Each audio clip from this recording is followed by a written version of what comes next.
Bem, vamos começar discutindo esse primeiro problema sobre dilatação térmica, em que nós temos esse líquido colocado no tanque e, ao experimentar uma variação de temperatura, apenas o líquido dilata. Então, nós temos aqui duas situações. A primeira situação vai se dar quando o líquido estiver no final do processo de dilatação,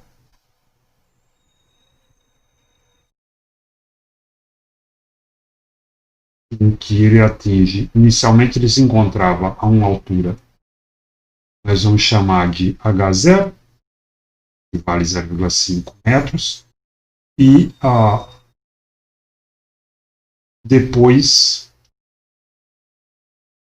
que sofreu o processo de dilatação,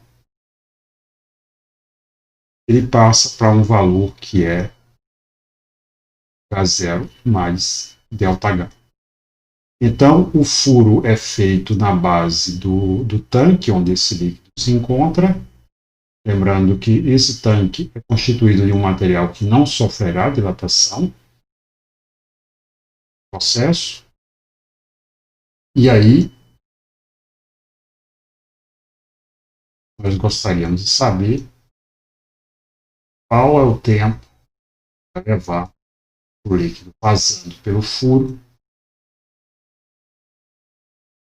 retornar à sua posição original, sofrer a dilatação. Então, a primeira coisa que nós vamos fazer é determinar esse valor da altura que foi dilatada. Bom, então, como essa é uma dilatação de um líquido, nós temos a expressão da dilatação volumétrica do líquido, que é a variação do volume será igual ao volume inicial vezes o coeficiente de dilatação do líquido vezes a variação de temperatura, que nós sabemos que vale 50 graus Celsius. Certo? Bom, muito bem. Então, dessa maneira, o que nós temos aqui seria o seguinte: esse volume vai ser o volume ocupado dentro do tanque, que é a área do tanque, a área da base do tanque, que vale 10 centímetros quadrados, vezes essa altura. Então, no momento inicial, nós temos esse volume V0, que corresponde ao produto do que seria a altura inicial H0, vezes a área que já está indexada como A1. A variação de volume, portanto, vai ser a variação de altura, o ΔH, esse acréscimo na altura, vezes a base A1. Okay? Então, dessa maneira, nós podemos reescrever essa expressão em termos da altura, como sendo ΔH igual a H0 vezes ΔT. Muito bem, basta então substituir os valores e nós teremos esse novo valor da altura, que vai ser a altura inicial, a nova altura inicial, quando o líquido começa a vazar pelo tanque. À medida que o líquido vaza pelo tanque, ele vai vazar com a altura vai variar com uma taxa que depende da velocidade com que ele escorre pelo tanque. Então, para determinar essa velocidade com que essa coluna baixa, nós vamos usar a equação de Bernoulli, usando esse ponto na superfície do líquido e esse outro aqui na saída do furo. Usando a equação de Bernoulli naqueles dois pontos.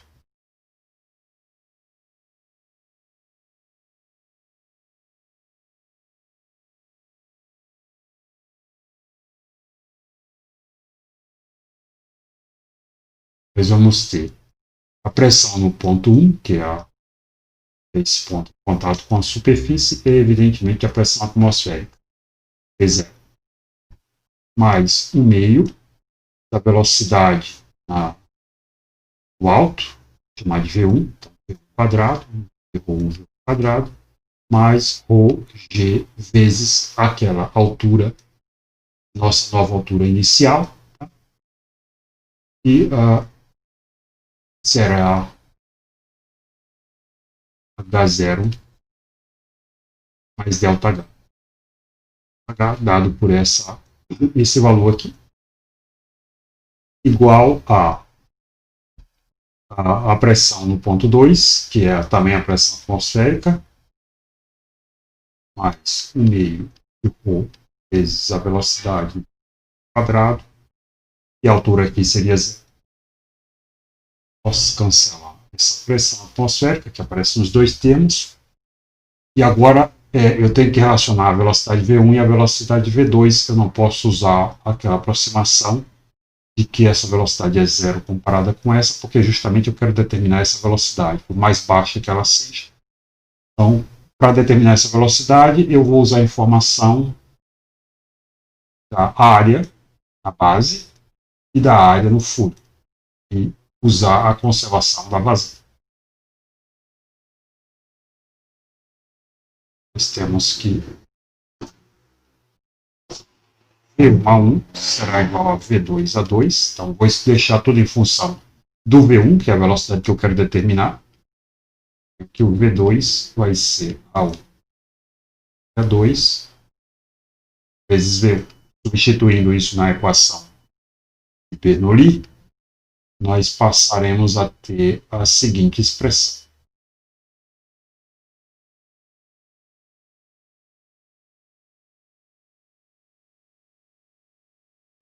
Aqui, talvez seja mais prático fazer o seguinte.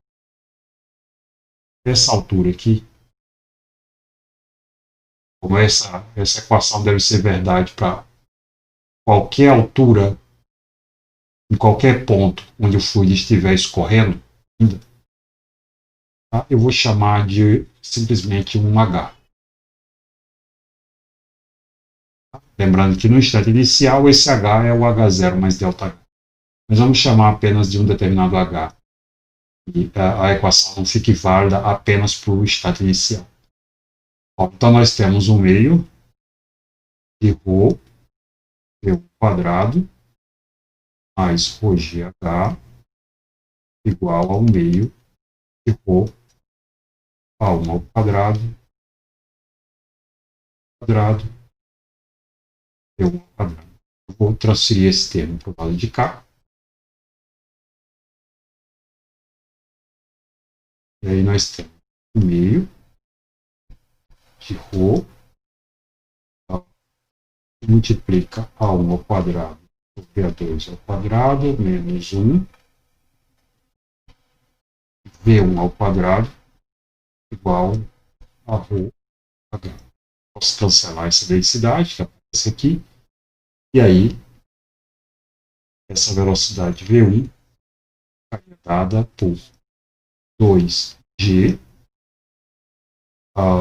Esse termo aqui dentro do parênteses pode ser simplificado por mínimo, A2 quadrado, a gente tem A1 quadrado, então a raiz de 2GH vezes A2 dividido pela raiz de A1 quadrado menos A2. Tá? Deixa eu fazer o seguinte, eu vou reescrever isso aqui de uma forma que vai ser mais adequada, como A2 raiz de A1 quadrado menos A2 quadrado vezes a raiz de 2G vezes a raiz de H. Eu vou chamar todo esse termo aqui, eu sei calcular exatamente, porque eu conheço cada um desses valores, vou chamar isso de alfa. Dessa maneira, então, a velocidade V1 fica dado por alfa raiz de H. Bom, agora notem o seguinte, que a taxa com que a altura começa a diminuir depois que o furo é aberto, taxa em função da variação da altura em função do tempo, vai ser justamente ligada a essa velocidade V1. Nós vamos ter a variação da altura com o tempo, como essa altura vai variar ou vai diminuindo, vai se tornando menor e menor à medida que o tempo passa, então essa taxa de variação é negativa, e ela é igual a menos V1. Menos justamente porque a altura está diminuindo com o tempo. Então, dessa maneira, nós vamos ter menos alfa de H. E agora, para encontrar quanto tempo vai demorar para que a altura seja restituída para a sua condição inicial, nós fazemos o seguinte: vamos integrar essa expressão. E para integrar essa expressão, nós vamos separar as variáveis altura e tempo. Nós vamos ter dH igual a menos alfa dt. E agora, eu integro essa expressão entre o instante de tempo inicial, quando a altura do fluido é aquela H0 mais ΔH, depois que ele sofreu a dilatação, até o instante de tempo em que eu quero encontrar o fluido voltando para a sua altura inicial de 0,5 metros. Portanto, essa integral vai ser feita desde H0 mais H, H0 de H, e aqui eu vou ter menos alfa, a integral aqui inicial, quando o fluido começa a vazar, até o instante de tempo, quando ele volta para a posição inicial, vou chamar esse instante de t, dt. O lado direito dessa equação é simplesmente menos alfa t, enquanto que esse lado esquerdo aqui, né, vai me dar o seguinte: integral disso daqui, de 1 sobre a raiz de h, é igual a raiz de h sobre meio, calculado então esses extremos, de maneira que ao final eu teria o seguinte: raiz de h0 menos a raiz h igual a menos, tem esse meio que vai passar para o outro lado, meio alfa vezes t. Esse valor aqui é negativo, porque esse número é menor que esse, então posso inverter essa ordem aqui, cancelar esse sinal de menos. Nós temos que o t vai ser 2 vezes diferença h0 h menos h0 dividido por alfa. Bom, agora basta substituir os valores numéricos nessa expressão e nós temos a quantidade de tempo necessária para que o fluido retorne à sua posição original.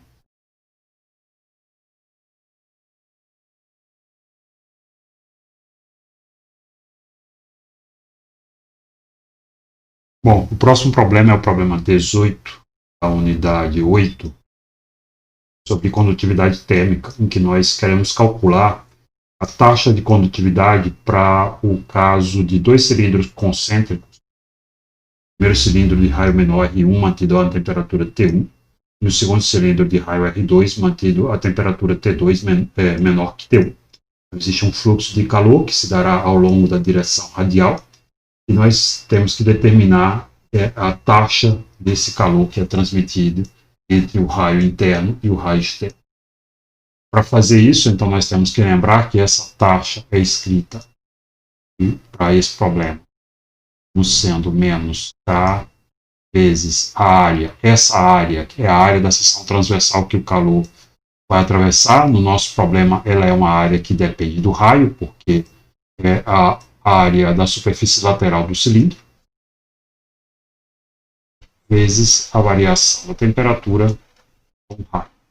Então, essa área é a área da superfície lateral do cilindro. Se nós lembrarmos do cilindro aqui,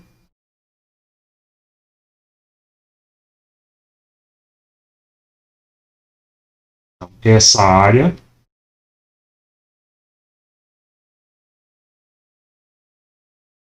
nessa distância R, essa área vai ser igual ao comprimento do lado do cilindro, que é igual ao comprimento do ciclo, 2πr, vezes essa altura do cilindro L. Então, aqui nós vamos ter menos 2πr L dt, dr. E para encontrar o H, sabendo que a temperatura vale T1 para o raio R1 e T2 para o raio R2, nós temos que integrar essa expressão separando as variáveis temperatura e raio. Fazer isso escrevendo H, vou passar o dr para o lado de cá, esse raio também. Eu vou separar as duas variáveis, então 2π, a falta K aqui, K vezes L, dt. Muito bem. Então, agora que nós separamos as duas variáveis, nós vamos integrar entre o raio R1, quando está a temperatura T1, e o raio R2, que está a temperatura T2. Esse H, lembra, é uma constante. Então, fora da integral entre R1 e R2, sobre R, e aqui menos 2 vezes L, integral entre T1, que está a temperatura do cilindro de raio R1, T2, que é a temperatura do cilindro de raio R2. Evidente que o lado esquerdo aqui da minha equação, essa integral vai me dar o logaritmo da razão entre o raio R2 e o raio R1, e esse daqui vai dar simplesmente T2 menos T1, como T2 é menor que T1, eu vou escrever isso como menos T1, T2, e aí eliminar esse sinal negativo que aparece na expressão.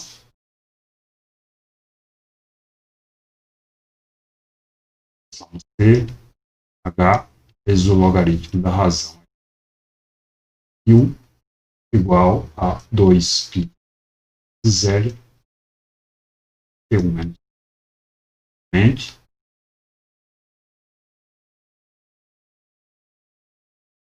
a taxa de transmissão de calor H é, como se quer mostrar, 2π vezes L entre as temperaturas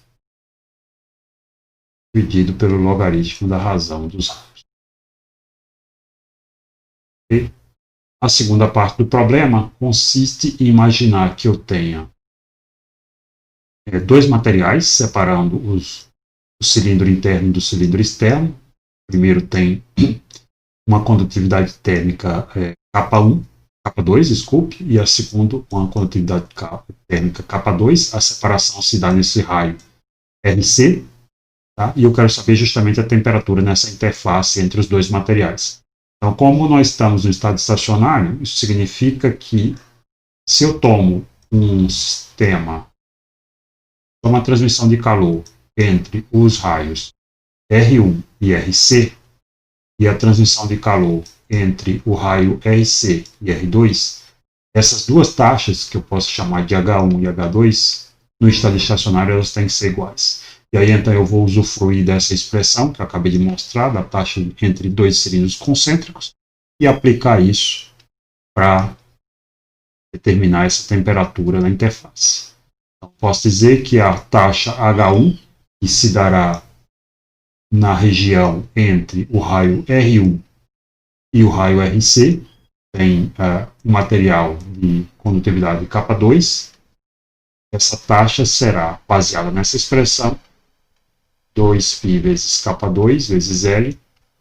A temperatura T1 é a maior temperatura, é a temperatura do cilindro interno, que é a maior temperatura, T1 menos a temperatura do cilindro externo, que nesse caso seria a temperatura no ponto C, TC, dividido pelo logaritmo da razão entre os dois raios, nesse caso o raio R1 e o raio RC. Então, RC sobre R1. E o H2, de maneira semelhante, seria 2π vezes K1, a condutividade naquela região, L, as temperaturas ali. Nós temos uma temperatura TC e uma temperatura T2. A temperatura TC é maior do que a temperatura T2. Então, TC menos T2, dividido pelo logaritmo da razão entre os raios RC e R2. Então, R2 e RC. Bom, e agora, então, basta que eu iguale essas duas expressões. No regime estacionário, essa taxa não deve depender da posição. Então, igualando isso, evidentemente, esses fatores 2π vezes L se cancelam. Nós vamos ter K2 T1 menos TC dividido pelo logaritmo de RC sobre R1 igual a K1 a TC menos T2 dividido pelo logaritmo de R2 sobre RC. Vou passar esses logaritmos para um lado.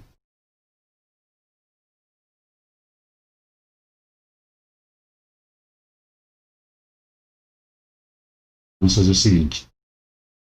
Ver aqui.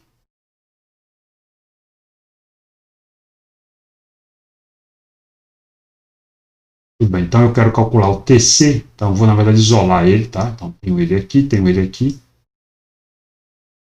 Vou passar esse termo que multiplica o TC para o lado de lá. Aqui eu já tenho um termo multiplicando o TC, então isso vai ficar K1 dividido pelo logaritmo de R2 sobre RC. Passando esse termo para lá, veja que ele é negativo aqui, passa para lá positivo, mais K2, logaritmo de RC sobre 1. Isso multiplica o TC. E aí eu vou ter uma igualdade que é exatamente a seguinte. Agora, como eu passei esse termo para o lado de lá, então eu vou passar esse termo do T2 para o lado de cá para se juntar com esse termo do T1. E aí eu fico com K2 T1 dividido pelo logaritmo de RC sobre R1 mais K1 vezes T2 dividido pelo logaritmo de R2 sobre RC. Finalmente, basta agora isolar o TC. Então, TC será igual a esse fator, T1, C sobre 1, T2, C,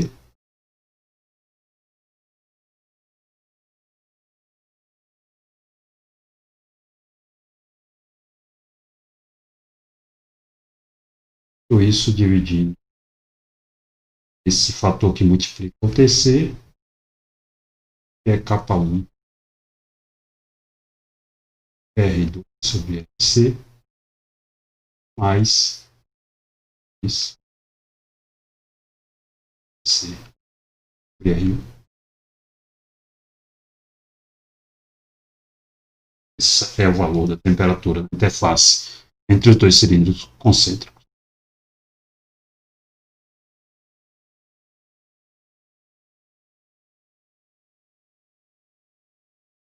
Da unidade 10, nós vamos tomar o problema 10, que mostra esse ciclo representado no diagrama pressão-temperatura. É um ciclo feito por um gás ideal, um CV de 3,5 de R.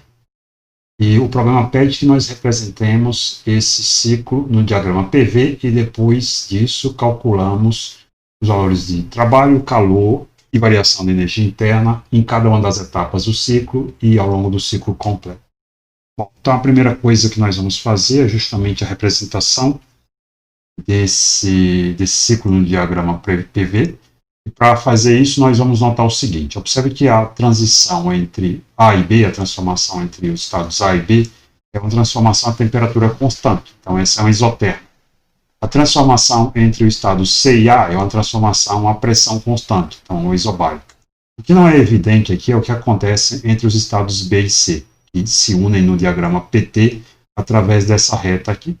Só que se nós lembrarmos da equação de estado do gás ideal, P igual a nRT, então nós podemos escrever P como função do T, da temperatura, da seguinte maneira: nR sobre V vezes T, que é a equação de uma reta. Portanto, nessa equação de uma reta, na relação entre pressão e temperatura, a A inclinação dessa reta é NR sobre V, que seria uma constante. Significa que se essa transformação aqui é representada nesse diagrama por uma reta, o volume ao longo da transformação entre B e C tem que ser uma constante, uma vez que isso NR dividido por V seria a inclinação da reta, e toda reta tem inclinação constante, então o volume, portanto, é constante ao longo da transformação entre B e C. Dessa maneira, entre B e C nós temos uma isocórica, ou isovolumétrica. Dessa maneira, então, nós podemos representar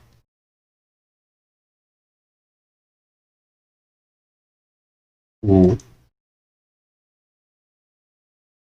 diagrama pressão-volume esse ciclo da seguinte forma. Nós começamos de um estado A, essa é a pressão que nós vamos ainda determinar. Esse é o estado A.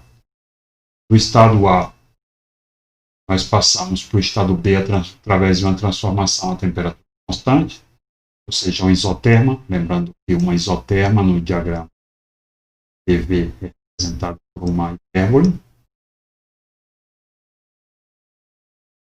E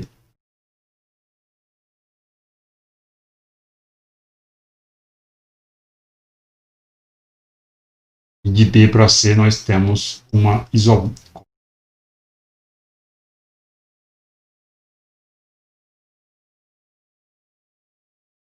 C, aumentando a pressão. De B para C, a pressão retorna ao valor da pressão no ponto A. E de C para A, nós temos uma transformação isobárica. Então, o ciclo se forma dessa maneira. Nós estamos vendo aqui. E nós precisamos determinar, então, esses valores. Então, H, volume VB,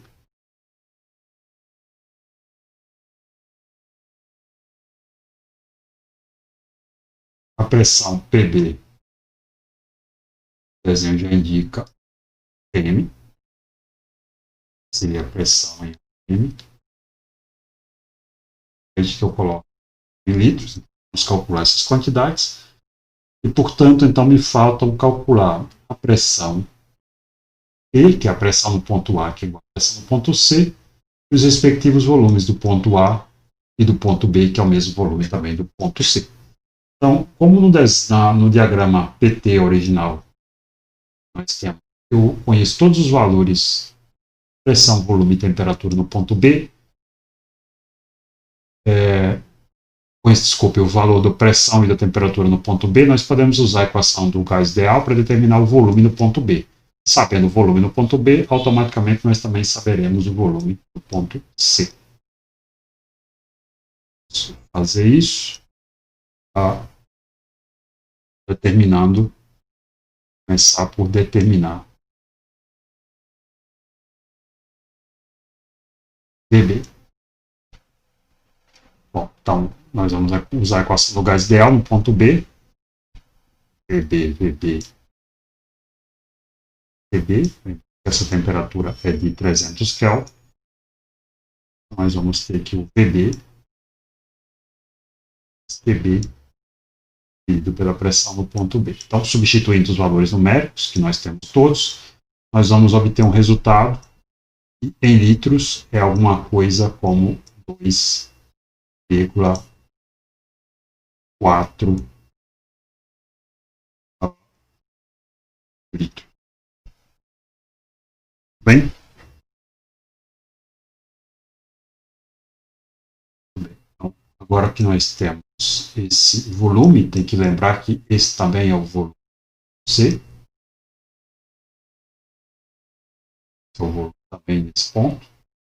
E agora que eu tenho o volume e a temperatura nesse ponto, eu posso calcular a pressão nesse ponto, que vai ser a mesma pressão no ponto A.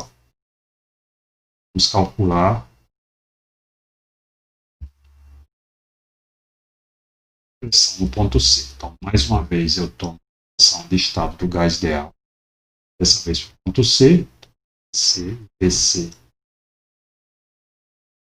TC, e aí nós vamos ter que a pressão no ponto C, C, C, dividido o volume do ponto C, que é o mesmo volume do ponto B que nós acabamos de encontrar. Lembrem que, ao fazer essa conta, eu tenho que transformar esse valor que eu coloquei em litros, aqui eu devo pôr em metros cúbicos, para que a pressão seja estabelecida em Pascal.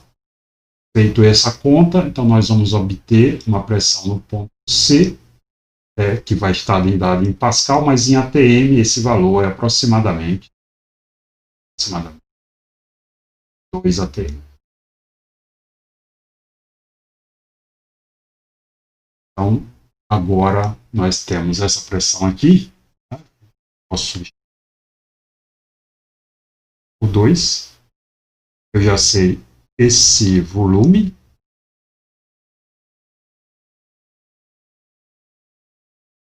para 4. Agora falta calcular esse volume aqui. Para calcular esse volume, eu posso usar, por exemplo, o ponto A, já que eu conheço o valor da pressão nesse ponto e conheço o valor da sua temperatura também.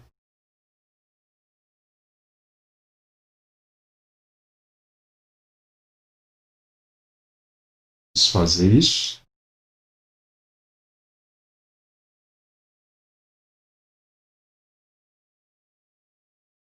PA, que eu uso a equação de estado do gás ideal para o ponto A dessa vez. PA será, portanto, a razão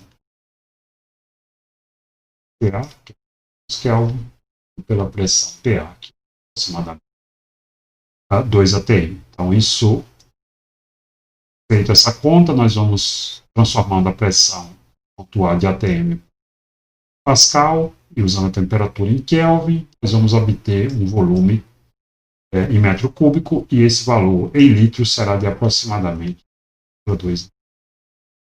Portanto, agora também posso substituir aqui 1,2. Muito bem. Então agora a gente tem todas as quantidades do ciclo e nós podemos seguir a nossa resolução, agora investigando cada uma das etapas do ciclo e calculando as quantidades pedidas. Então, de A para B, isotermo,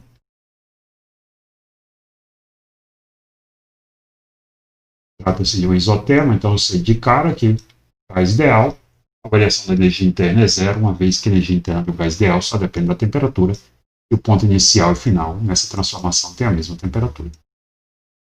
Bom, então, como da primeira lei da termodinâmica, eu sei que o ΔU é calor menos trabalho,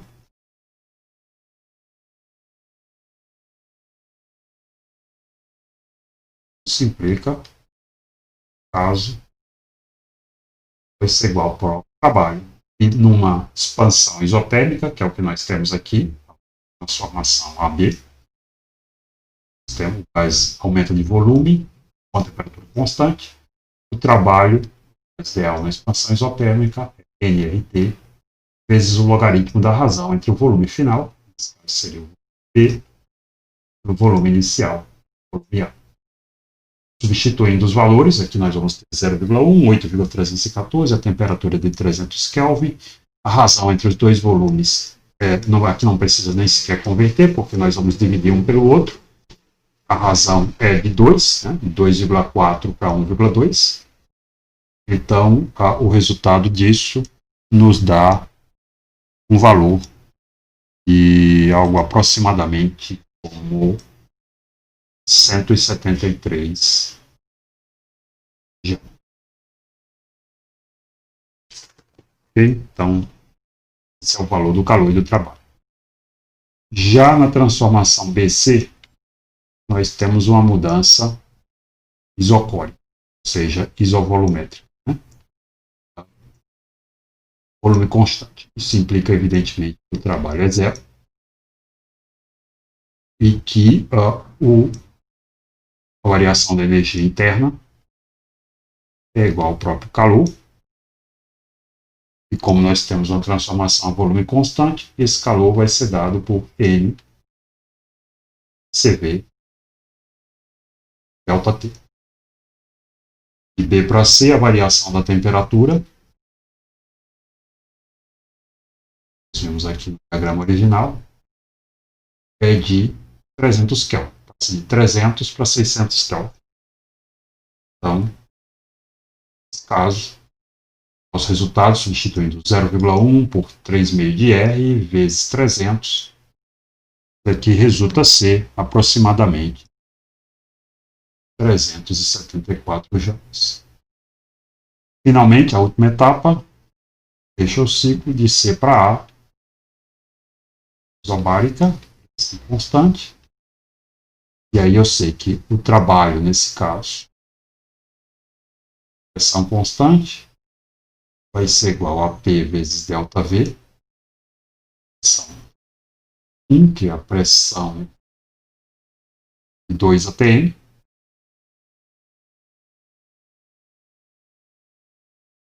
e o volume, que sofre uma compressão de 2,4 litros para 1,2 litros. Nós vamos ter um trabalho negativo, resultando ser esse trabalho num valor que é aproximadamente 249 joules.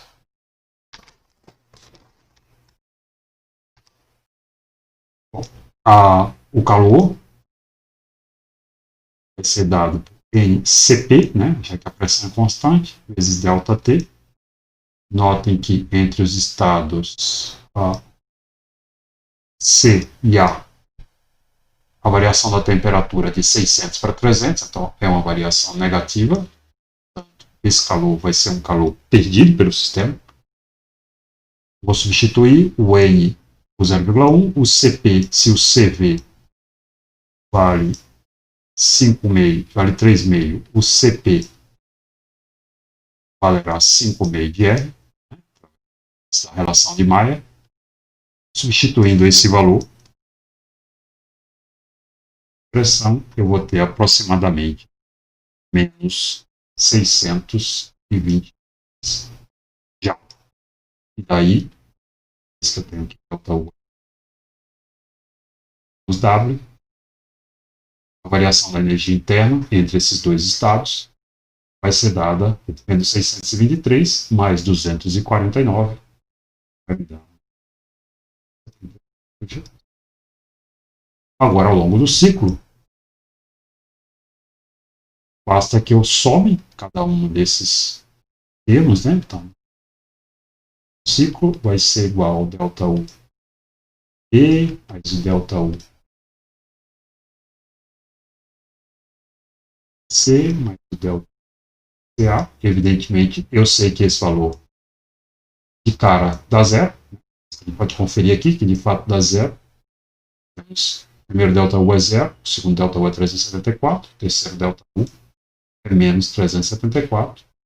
Tem que ser zero, porque o ciclo começa e termina no mesmo ponto. O trabalho ao longo do ciclo é obtido somando as parcelas.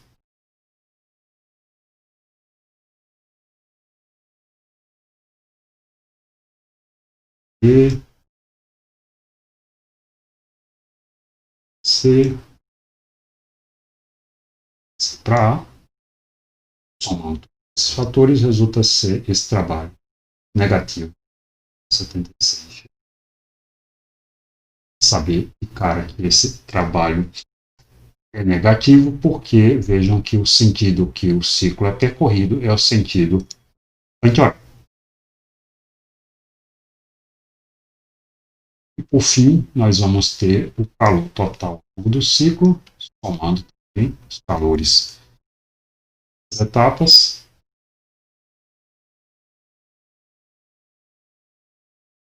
resultando ser esse valor 76. Então,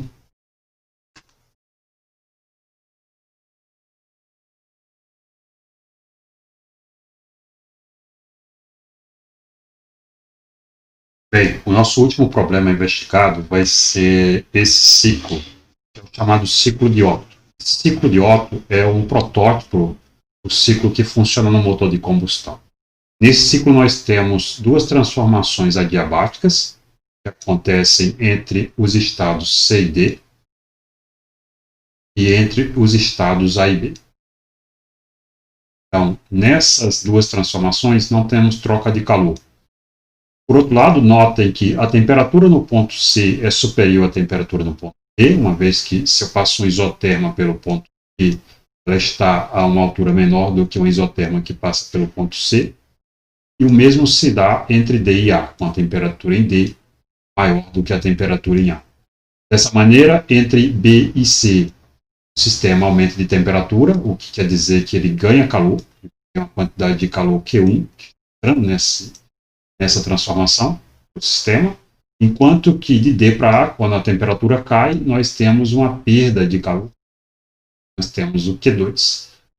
Como nós tínhamos mostrado na discussão do ciclo de Carnot, é sempre possível escrever o rendimento do ciclo como 1 menos a razão entre o módulo do calor perdido pelo calor recebido. Então, basta que nós possamos calcular esses dois valores, uma vez que não existem calores trocados, nem perdidos, nem ganhos, entre C e D, quando a transformação é adiabática, assim como entre A e B, quando também nós temos uma transformação sem troca de calor. Vamos calcular o Q2, que são o Q1, são duas transformações que acontecem a volume constante. No ciclo de Otto, nós temos esse volume como sendo um valor que é uma proporção do valor do volume maior. Tá? Em princípio, vamos fazer o seguinte, vamos chamar esse volume aqui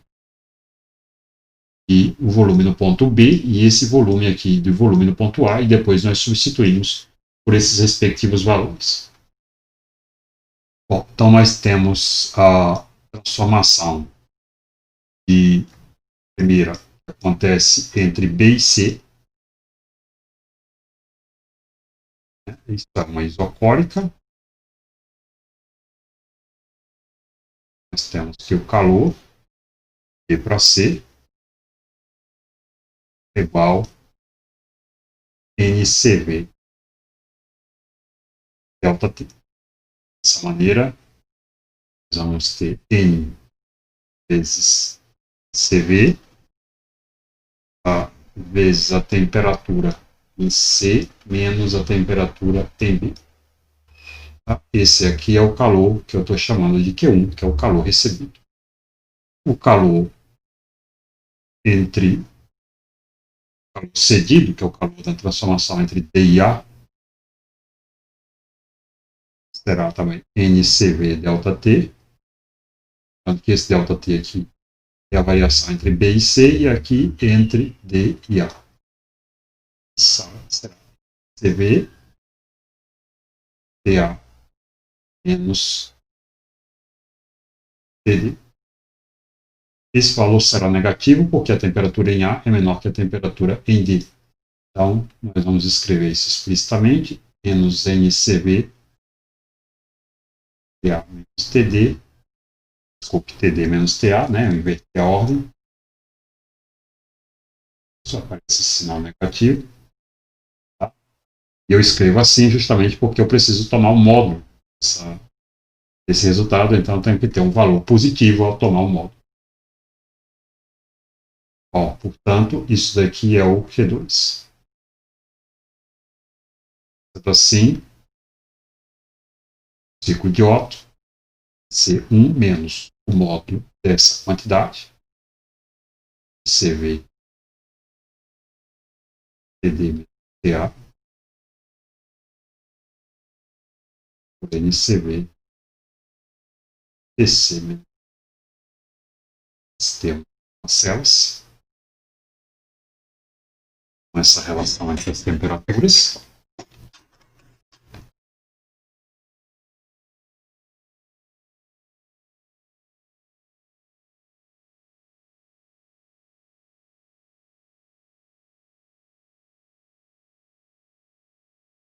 As As temperaturas eu não conheço, só conheço aquela relação entre os volumes, então eu tenho que, de uma maneira, eliminar essa dependência com as temperaturas e levar apenas a dependência para os volumes.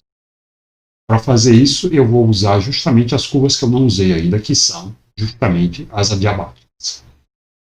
E aí eu vou usar das relações que existem entre as adiabáticas, ligando as temperaturas e os volumes. Nós vamos tomar aqui a primeira adiabática, que se dá entre A e B. E adiabática. Posso usar aqui TA vezes volume ponto A elevado a gama menos 1, isso é igual a VB vezes VB elevado a gama menos 1. Bom, já vamos chamar isso daqui de equação 1.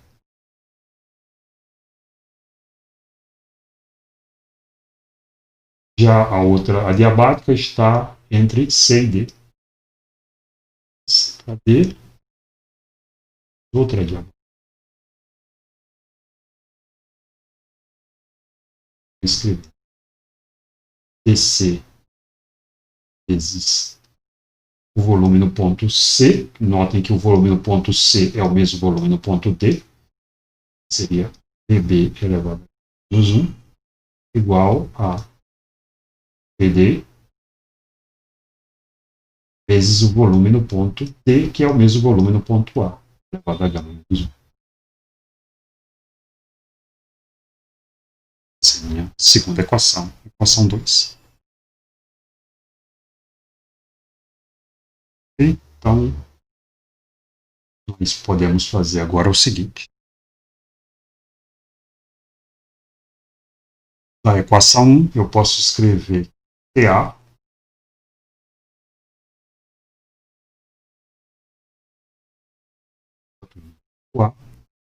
é igual a razão em VB PA menos 1 vezes a temperatura em B. E dessa equação, eu também posso escrever que a temperatura no ponto D é igual a razão entre VB PA menos 1 vezes a temperatura no ponto C. Sendo assim, essa diferença que aparece aqui no numerador da equação, TA, se expressa como esse termo desse. Veja que eu posso colocar em evidência essa razão dos volumes. Subir menos 1 TC TB. E TC menos TB é justamente o que aparece no denominador. Portanto, substituindo isso na equação, na relação do rendimento, nós vamos ter 1 menos VB VA elevado a gama menos 1. Bom, agora voltando lá para a nossa figura, VB é V0 sobre R e VA é V0. Então, essa relação aqui seria 1 menos V0 sobre R dividido por V0 menos 1. Então, é isso. Eu fico com 1 sobre 1 dividido por R elevado a gama menos 1. Então, esse é o rendimento do ciclo de Otto.